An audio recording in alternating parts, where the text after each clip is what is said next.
வணக்கம். ஆன்மீக செய்திகள். புதுச்சேரி கருவடிக்குப்பம் பகுதியில் அமைந்துள்ளது குரு சித்தானந்த சுவாமிகள் கோயில். பழமையான இந்த கோயிலில் பாரதியார் மற்றும் சித்தர்கள் வாழ்ந்தனர். இக்கோயிலில் குரு சித்தானந்தரின் 188வது குரு பூஜை விழா இன்று நடைபெற்றது. விழாவையொட்டி குரு சித்தானந்தருக்கு மகா அபிஷேகம் மற்றும் தீபாராதனை நடந்தது. புதுச்சேரி சபாநாயகர் செல்வம், எம்எல்ஏ கல்யாண சுந்தரம் உட்பட ஏராளமான பக்தர்கள் குரு பூஜையில் கலந்து கொண்டு வழிபாடு செய்தனர்.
பொள்ளாச்சி கிணத்துக்கடவு சூளக்கல் மாரியம்மன் கோயில் வைகாசி திருவிழா மே 12ஆம் தேதி முகூர்த்தகால் நடுதலுடன் துவங்கியது.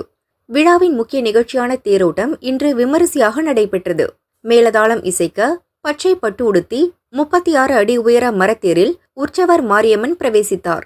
பக்தர்கள் ஓம் சக்தி பராசக்தி கோஷம் முழங்க தேரை வடம் பிடித்து இழுத்து பரவசம் அடைந்தனர். தேர் வடம் பிடிக்கும் நிகழ்ச்சி சனிக்கிழமை வரை நடைபெறுவது குறிப்பிடத்தக்கது.